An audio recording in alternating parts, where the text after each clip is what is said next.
my inbox. It's been a while since I have done it. We got so much dust in the house, I don't know, maybe the padding under the carpet or something's breaking. I think we need to sell it and buy a beach house. Yeah, I can do that. Good evening, everyone. You want to move it down south? If I've got a beach Jerry, house. any announcements? Oh, We're not going nowhere. Mary Stottlemyre, I think everybody knows, is in Gillette Nursing Home. And although we did say that she wasn't real excited about the company, she seems to be changing her mind on that a little bit. So if anybody has an interest in visiting with her, and as sure as I say that, if you get there and she's having a bad day, she may tell you to get out, or something. I mean, she wouldn't be quite that rude, but maybe close to it. So if you do go, just stay for a little while and realize that she's been diagnosed as manic and is being sedated somewhat for that. But I think the sedating is helping, actually, because she was calling people at all hours of the night and stuff like that. So please keep her in your prayers. That's the only update I have, really. Anybody else? She called Deb up and says, I have everything under control now. Okay, I'm going to bed. Yeah. I mean, it was a world of difference between 2 days. I had that swallowing the camera thing done, and she called me, and I thought that I had just got home, and she said, how did your test go?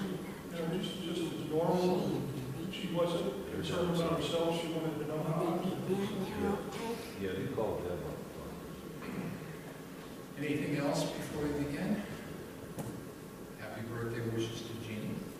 Happy birthday to you. Happy birthday to you.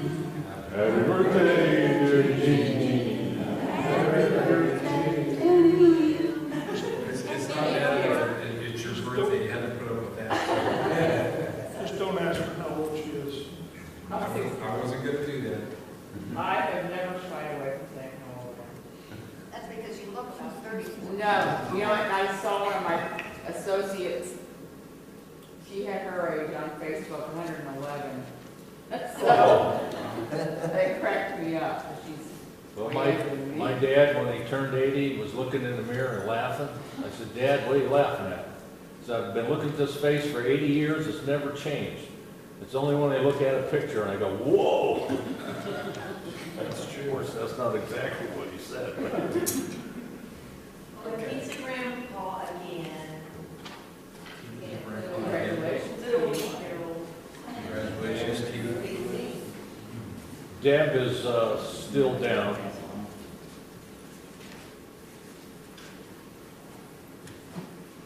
She's still down? What Yeah. are they doing for her? No, she's home, but I'm mad. Keith and Linda said there was no traffic around DC. I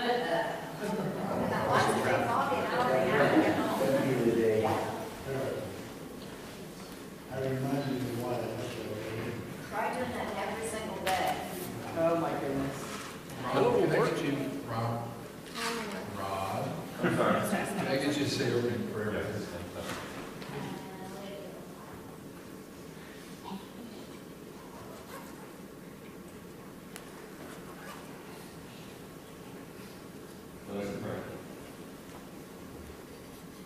Our Father, who art in heaven, hallowed be thy great and glorious and wonderful name.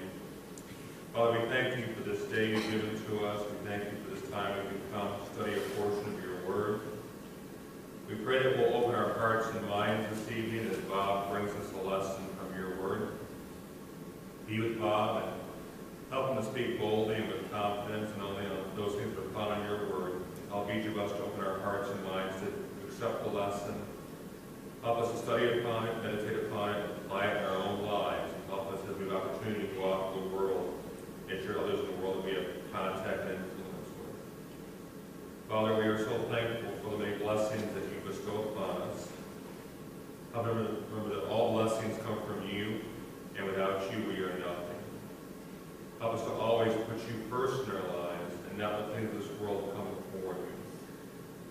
This night we come before you as imperfect creatures, Father. We each have certain sins that we've committed. We ask you to forgive us of those sins, Father, and help us to overcome the temptation that leads to sin by studying your word daily and applying it in our lives. Father, we ask you to be with all of our number who are physically sick and shut in, those who are suffering from different illnesses, and if it is your will, help them to return back to our portion of health, and if not, to give them comfort and peace in their last days. Father, we ask you also with all those who are suffering spiritually sick, those who are fallen away, those who neglected you, those who never obeyed the gospel. We pray that they'll realize that they are in error and lost and will want to make themselves right with you, and help us do all that we can to encourage them and study with them that they may be obedient unto you. Father, help us to grow as your children, to always be found searching the scriptures, we may know your will and do your will. And Father, we thank you so much for every blessing. We thank you for giving your only begotten Son to be our Savior. We thank you for allowing us to win mercy this evening. We thank you for hearing our prayers. We thank you for answering our prayers. We love you, we praise you, we give you all the glory. We ask this prayer through your Son, Jesus Christ. Amen. Amen. Thank you, Father. And Bob, if you don't mind, maybe we can talk about this just a minute here. Go ahead and get it clarified. We're going to be doing some Christmas caroling on December the 11th, which is a Sunday. And we put in the newsletter, it's going to be candlelight. Maggie's got us some little battery-operated candles that we'll be holding. And Stephen, I'm wondering, it doesn't really get dark till like 5-ish, but if we just met at 4 and rehearsed before we go out, would that be adequate? I think so. I went through and I chose 5 of the easier Christmas songs. And Linda's going to make us copies of them, so we won't have to lug the books around with us. So that should take... That should be good, I think. Terry, if you would put whatever songs we're going to sing in the bulletin this week, that would be helpful too. Yes. And it won't be all the verses of each song, but Yeah. just be familiar with the songs. That helps. Yeah, it might be kind of hard to see our books with the candlelight, so if we just add 1 or 2 verses of different ones, that'd be fine. Well, I think And our plan is to go to like 4 or 5 places, there are 2 places close together and then 2 other places close together, and maybe 1 or 2 more, and then whoever wants to, and afterwards we'll just go out for a little pie and ice cream or something like that. Well, that would be Steve's call. So did everybody get that? On the 11th, which is the day we're going to go out caroling, we'll meet here around 4 o'clock, do a little bit of practicing, and then head out to the different places that we're going to go to. Why don't you say 3:30, by the time people come in and, you know. And some of us will already be here anyways because of last 2 years. Oh, So okay. Well, I guess- Okay, so what time? 3:30 or 4? 3:30 just to be safe. Okay, 3:30. All right, and Stephen, if you could just list the names of the songs, and then we'll make it. I'll give you the list after this. Well, I mean, thinking, I don't know if there's room in the bulletin to list those. Well, I have the numbers, they're back there, as long as We'll going to just, make separate. we'll make copies and have them available on the table. Yeah, and I'm gonna make the copies, we're not gonna plastic sleeve, if the weather's bad, we will have them, it'll be all together. Very good. Okay, we're in Matthew chapter 17 this evening, and this is a chapter, I'll tell you what, when I get together, there's a lot of questions that I have about this chapter that I would like to talk to God or Jesus about. You know, when Moses and Elijah appeared to Peter, James, and John, was there introductions that took place? Did they tell them who they were? Did they recognize them, you know, from the paintings that they had or Surely. photographs that they had? Surely in the hereafter, we must have name tags. You know, they must have had, you know, hello, I'm. I mean, it just amazes me that they come into their presence and it's like, you know, they knew. And I just wonder the conversation that went on between Jesus and Moses and, you know, Elijah. It just just What's that? baffles me that, That speaks to the abbreviated text that we have. Even the longer versions don't tell us all of those kind of details. There had to be some way that they knew. Well, Peter says that, then Peter answered, so it kind of sounded like something was said for Peter to start a conversation and answer. Yeah, maybe, I don't know. But that whole thing just amazes me. But if we look at the first few verses there, it says, now after 6 days, Jesus took Peter, James, and John, his brother, and led them up to a high mountain by themselves. And he was transfigured before them. His face shone like the sun, and his clothes became as white as the light. And behold, Moses and Elijah appeared to them, talking with him. Then Peter answered and said to Jesus, Lord, it is good for us to be here.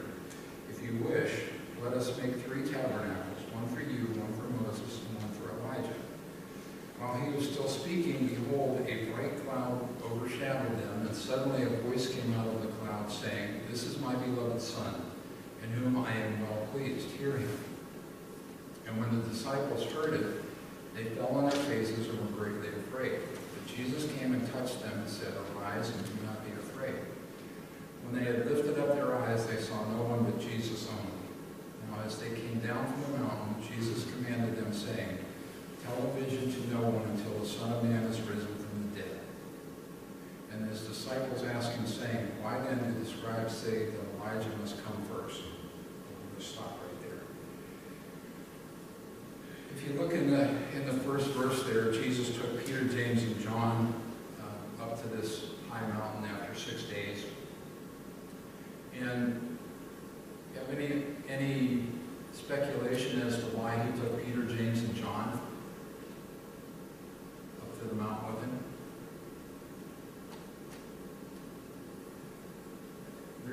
There's a couple different speculation on that. First of all, Jesus always tells when he does a miracle or when something happens, he tells the people, now don't go and say anything, don't tell the people until it's time. So maybe by just taking Peter, James, and John up to the mountain with him to see this amazing feat that he only had 3 people to deal with and tell them, don't go in and tell this until the Son of Man is risen. Or if he would have taken all of his disciples, the 12 disciples or apostles up to the mountain, then he would have had to deal with that. Another version is that, these 3 men maybe need a little more guidance than the rest of them, so they took, Peter, James, and John up there to witness this, because they needed it. I don't know. Weren't they the same 3 people that went to the garden to pray for him? And also that John and their mother, James and their mother, John's mother, asked, Jesus to sit on the right left hand. Right. John is Jesus' best friend. That's what the scripture says. And who doesn't love having Peter around during all this stuff? Yeah. He's just a fun guy.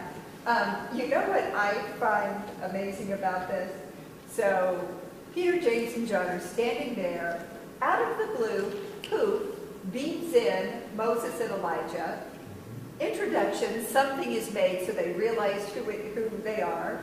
And Peter's response is, oh, it's so good that we're here.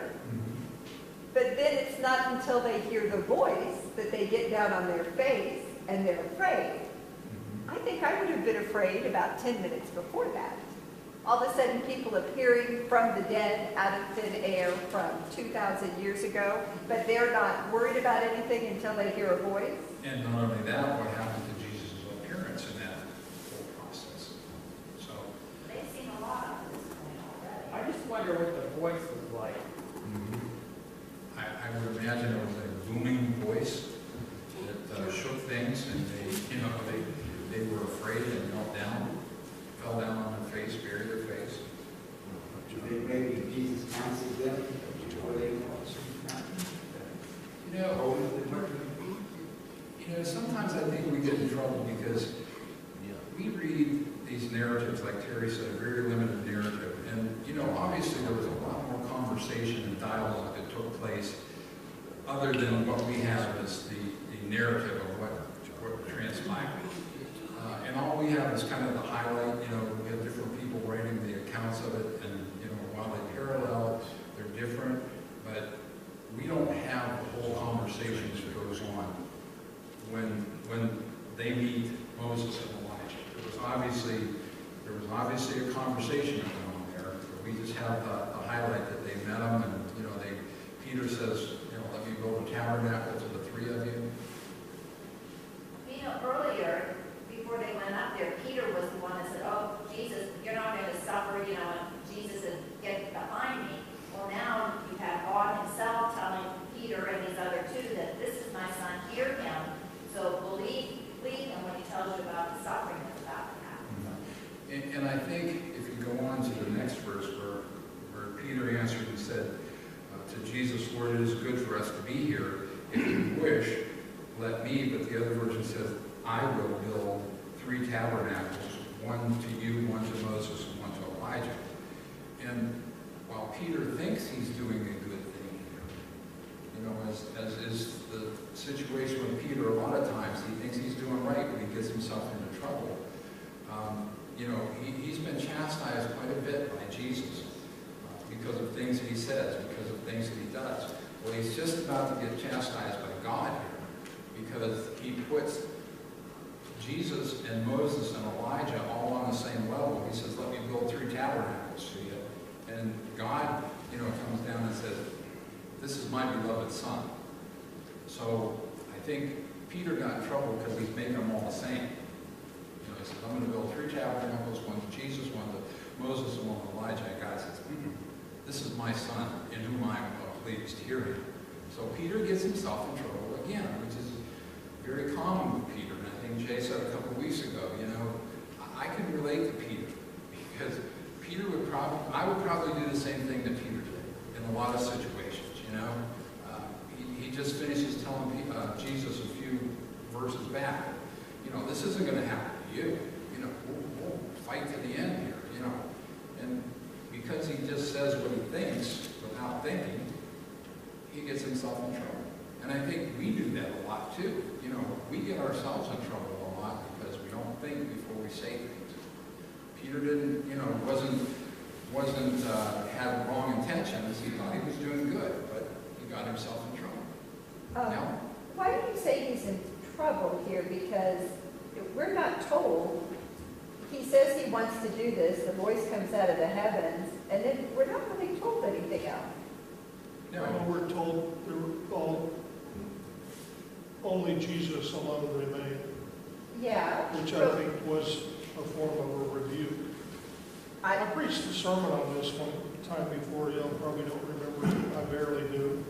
But I think a couple comments, I'll come back to my thought here, but you asked why did he take Peter and James and John with him, and they were privy to some very important events. And if I'm recalling correctly, there's 3 times in the Gospels where we hear the voice from above, this is my beloved son.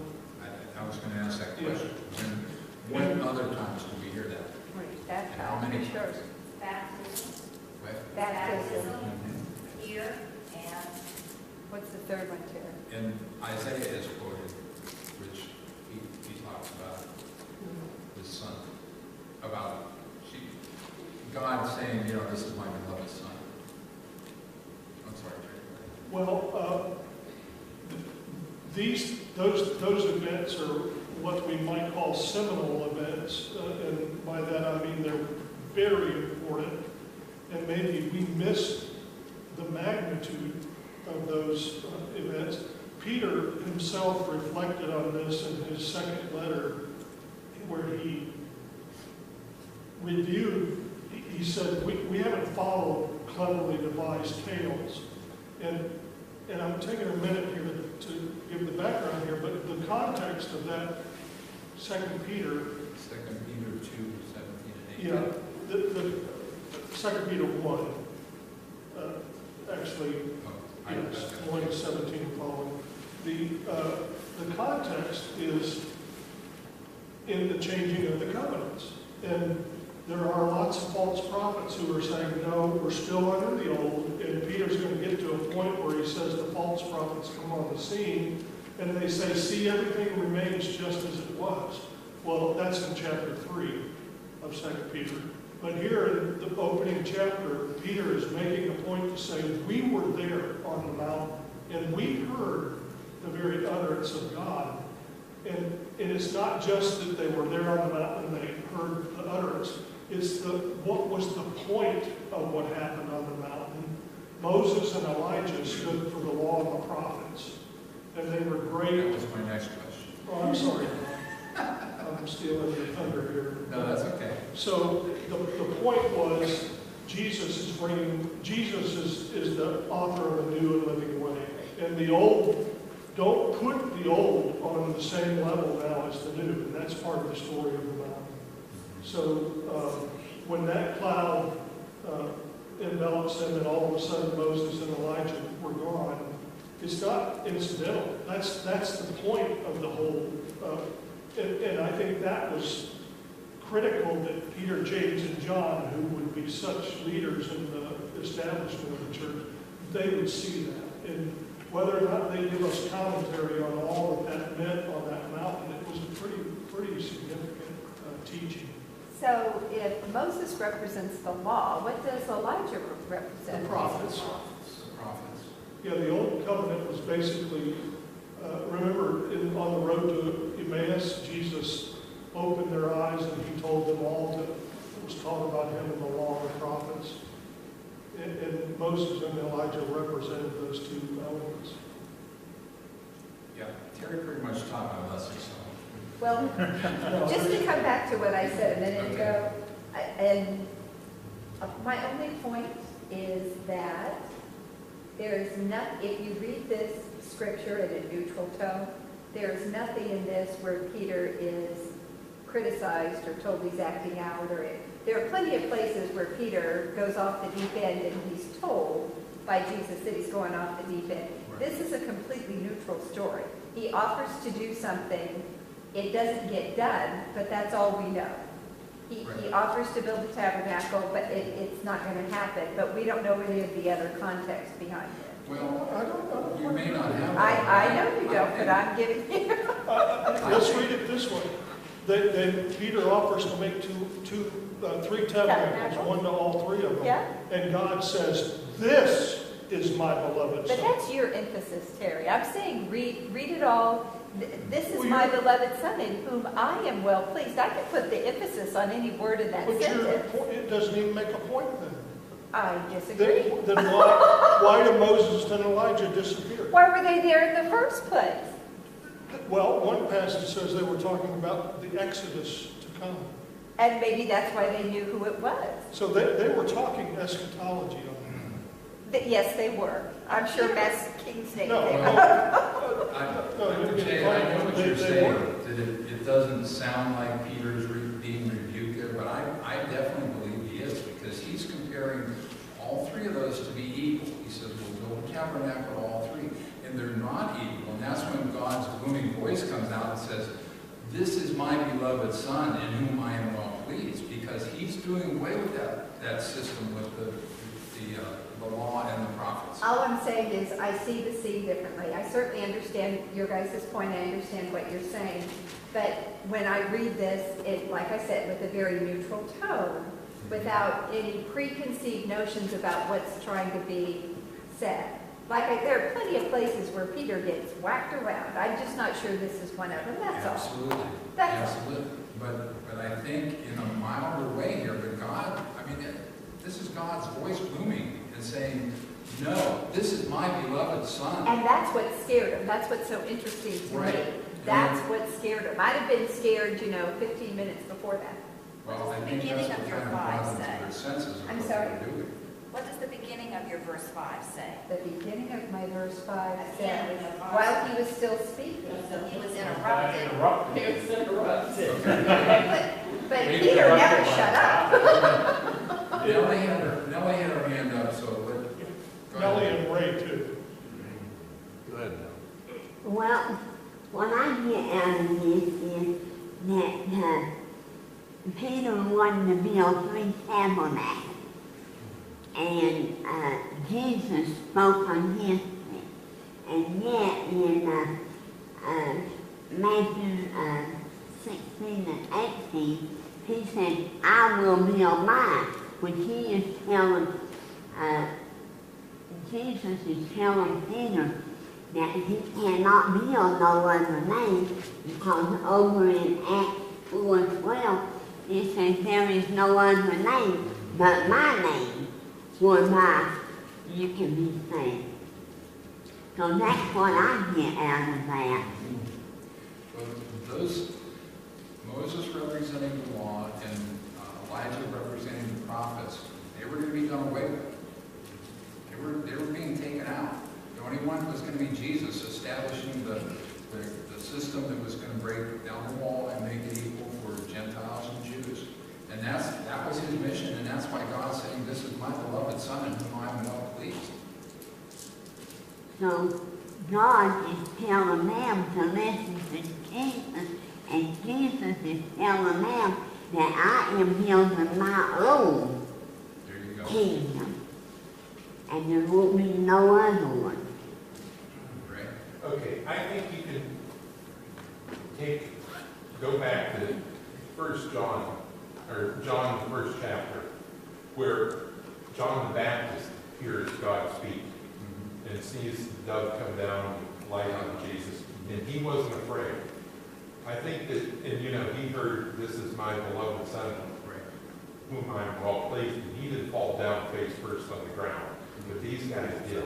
So I think there's a difference in how God spoke in these two occasions. Yeah. If I can jump back in just for a minute here, if we go to Luke chapter 9, verse 30 and 31, behold, two men were talking with him, and they were Moses and Elijah, who appearing in glory were speaking of his departure, which he was about to accomplish at Jerusalem. Now, that on the surface you can't see it, but if you dig deeper into the verbiage, that is the eschatology that I'm talking about.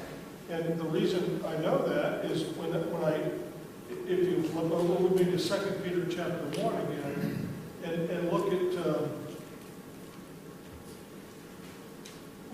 at verse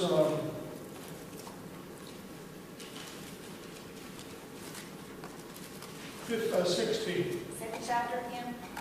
2 Peter 1:16. And Peter's making the argument against the false teachers who are claiming that all things remain as they have and nothing's going to change, and they're talking covenant-wise.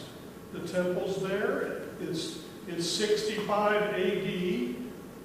It's 35 years after the crucifixion, and the temple's still up, and everything's working just fine. And yet Peter argues this way: for we did not follow cleverly devised tales when we made known to you the power and coming of our Lord Jesus Christ, but we were eyewitnesses of his majesty. And then he rehearses the events of that happened on the Mount of Transfiguration. And that tells me that what happened on that mountain was deeply eschatological, and it wasn't. Nelly's right. Jesus was going to build his church, and the gates of hell would not prevail against it. But that has to be set side by side with the fact that he's going to destroy the old. So it is, in my mind, it is a rebuke to Peter when Peter said, hey, we'll build 3 tabernacles, and all of a sudden the voice comes and says, no, we're not building one to Moses, not to Elijah. This is my beloved Son. And then Moses and Elijah disappear. And the text makes the point, and this one says in Luke chapter 9, the way it ends up is this: when the voice had spoken, Jesus was found alone. Now you can read all kinds of things into that, but I don't think anything makes better sense than what I'm trying to explain there. That it's a covenantal distinction, that the old is about to be done away with, and that's part of the departure that is being discussed. Anyway. Yeah, I found what Ray said there voice, God's voice, says the same thing twice. One when Jesus is baptized into Jordan with John the Baptist, and the voice didn't seem to scare John the Baptist. But the tone of the voice here, I think, is totally different, because these three men fall down on their face whenever this voice talks to him here and says that. So I just get, I know you don't agree with that, Jay, but I just get a different read on the whole set of scriptures there. Well, if you take the personalities out of it as if they were being rebuked, it's a repudiation of exalting the law, continuing to exalt the law. And, you know, to Terry's point about his reference to his sermon earlier, if I remember, he was talking about the moments of glory that that God was highlighting, the moments of glory in the life of Jesus, and even his appearance changed in this instance. He was transfigured, not like it was, you know, his whole appearance changed. So he was highlighted in several ways. Yeah. And let's go back to that, where he says that he was transfigured. What does that mean? What does it mean that he was transfigured? I mean, we know that this, you know, he was bright and shining, and his clothes were, you know, his appearance changed. But what does that mean? It happens on Star Trek all the time. What? It happens on Star Trek all the time, where they change. He was in a glorified state. Well, it says the appearance of his face was altered, Yeah. so, I mean, And how long did this last? well, in Luke, they were actually sleeping. Did it last until his crucifixion? Right? Well, I doubt it lasted that long, because that was like 4 months, but it makes me think of when Moses came off at Mount Sinai. His face was glowing, and he had to cover it. And he was in the presence of God. So. And that bears witness to the argument that I'm making, that all of a sudden all of a sudden Jesus is illuminated as the one who has come from the presence of God. When Moses went up to the mount, or when he went into to talk to God, remember his face would glow, as you're alluding to. And the argument I'm trying to make is it distinguishes Jesus from the other two. Things are changing, and whereas that may have happened with Moses in times past, now the light of the world is Jesus, God's Son, and the way of salvation will come through his covenant, through the church, through what the tabernacle is built for him. But didn't he look normal after he came down from the mountain? Not like Moses, who was still glowing? We don't know. Because, I mean, nobody else notices it.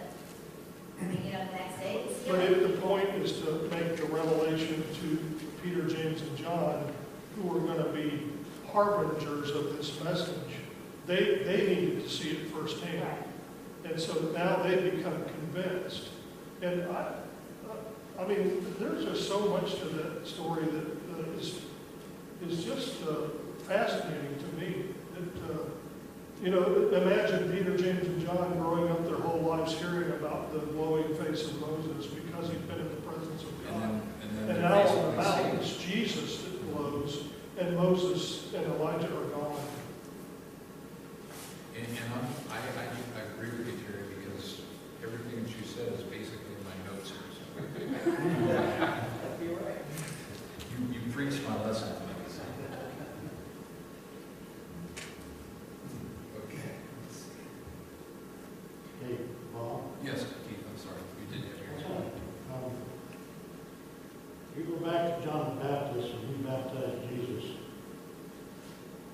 and he came out of the waters. The Spirit of God came down upon him like a dove, and said, "This is my Son, in whom I am well pleased." Period. 2 Peter 1, Peter says, what happened on the mount, "This is my beloved Son, in whom I am well pleased."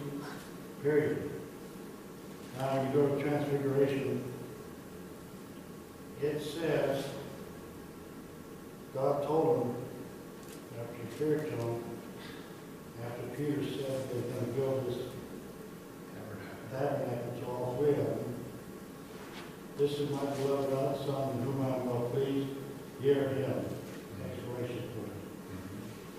That says nobody else but hear him. Right. So disregard the other two. Right.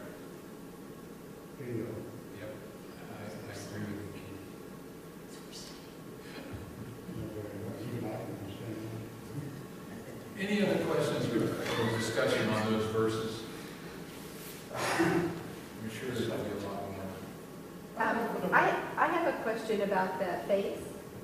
So after Jesus is resurrected from the dead, you know, he's described as having an altered appearance, to the point to where he's not always even recognized.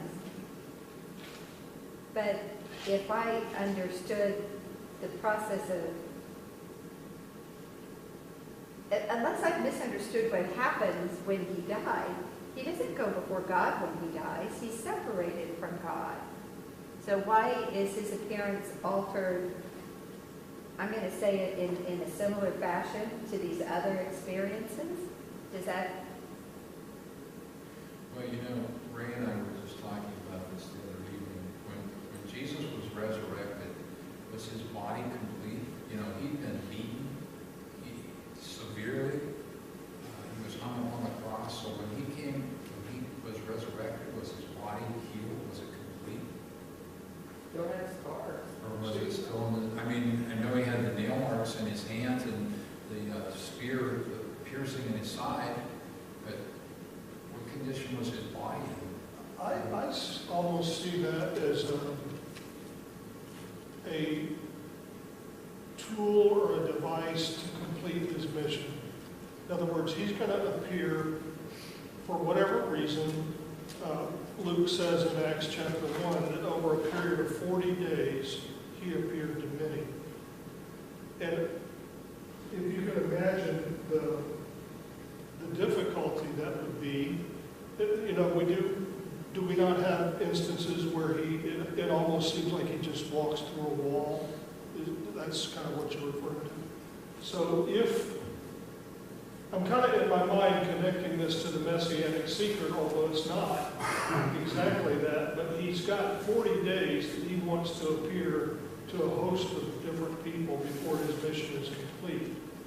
So to me, that ability for him to be a shapeshifter or whatever expedites that 40-day ministry. He can go and come, and if he doesn't want to be seen, he's not seen. If he wants to be seen, he makes himself visible. And I don't know all the reason for it, but to me it just seems like it goes along with the mission. And I don't know what would have happened if he wouldn't have had that capacity, if they would have tried to crucify him all over again or something like that. Who knows? I think it's very similar to what we see often in the Old Testament when angels would come down or such, like say when they come to visit Abraham for Sodom and Gomorrah, where all of a sudden they're back, we're like, wait a minute, that wasn't just a man that came to visit, it was something beyond that. I think so. I think Jesus somewhat manifested that in some way. I think in Jesus' case he has to have appearances, and he has to have the scar. The prophecy said that. You know, and as you see, it's proof for Thomas and maybe even some others, perhaps too, for them to believe that. Anybody else? Any other questions? I'm not a little brain fade here. So the three instances, the Mount, the baptism, the Mount of Transfiguration, the voice of heaven. What was the third one? Was it the temptation? It's in Matthew 12:18 when they're quoting Isaiah 42, 1-4.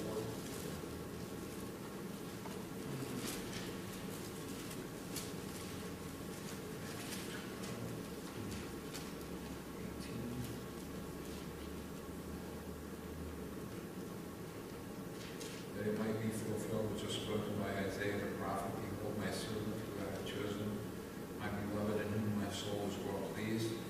I mean, it's not the exact word. But the voice isn't saying that, they're quoting a prophecy. Right. Yeah, I thought So there the was voice only comes twice there. I thought there was Actually, twice.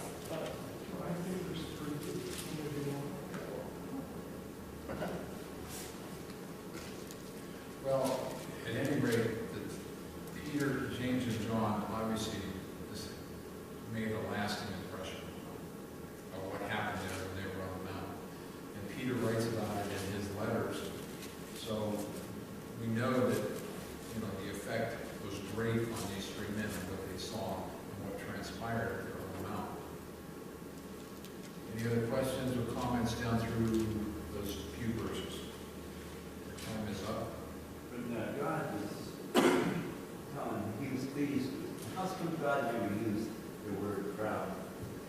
Well, we've talked about this before, Don, that, proud insinuates something that we shouldn't have, that word pride indicates that you're boastful or something, and I guess, God could have said, this is my beloved son whom I am well proud, or, proud of, and, we can argue with it, but, we use that word, we're proud of something, we're proud of our kids, we're proud of, whatever, and we say, well, you shouldn't say that, you shouldn't use that word proud, because that, Is it wrong to say you're proud of something?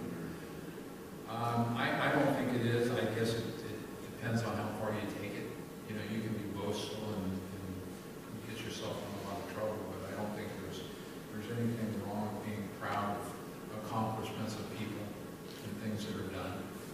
I don't think there's anything wrong with being proud of them. You tell your kids, I'm proud of you, I'm proud of what you accomplished. You tell, Christians that you're proud of them, or when they do something, when young men serve or whatever, you tell them that you're proud of them. And I don't think there's anything wrong with that, but we have to be careful that it doesn't carry too far, because you can become boastful, and then you get into problems. I don't know how anybody else feels about that, but God would have never said, this is my son of whom I am proud of, because it's ending a sentence in a preposition. exactly. I missed the last part of that one. Grammatically incorrectly. He's proud of. My son who I'm proud of, you never would have said that, because that's ending a sentence in a preposition. And he spoke English after all. Yeah, that's right. Of course. What else? Anything else? Any other comments? And the important people in the Bible, their names are easy to say, like John, James. None of these are back Okay, anything else? All right, continue next week.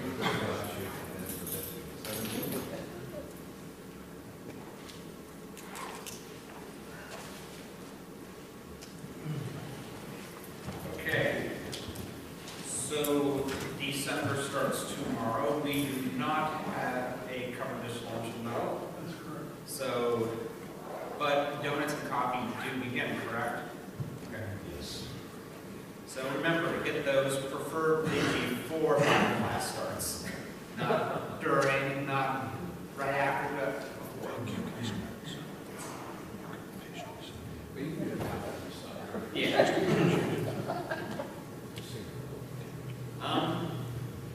There is a youth group party at the Lombardi's this Friday. That applies to 2 or 3 of us right now. Could be a sleepover. Yeah, most likely. Then we have lesson leaders also on Sunday afterwards. As Terry said, we have the Christmas caroling Sunday evening / Sunday early evening at the 11. Anything I'm forgetting? Okay. Number 578. Number 578.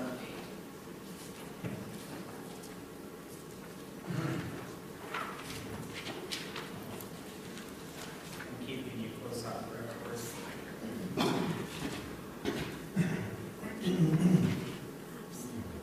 We will glorify the King of Kings. We will glorify the Lamb. We will glorify the Lord of Lords, who is the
Help us to take it to the world, those who are lost, that Jesus is our Savior and our Redeemer. We thank you, Father, for many gifts of life you provided for us. Help us to use them according to your will, and not to take advantage of people, but to love them as Jesus has loved everyone. Thank you again, Father, for your Son who came from heaven, from this place, with you, to come to this lovely earth, but to die for our sins, so we can have the great gift of salvation. Again, we pray all these prayers in Jesus' name.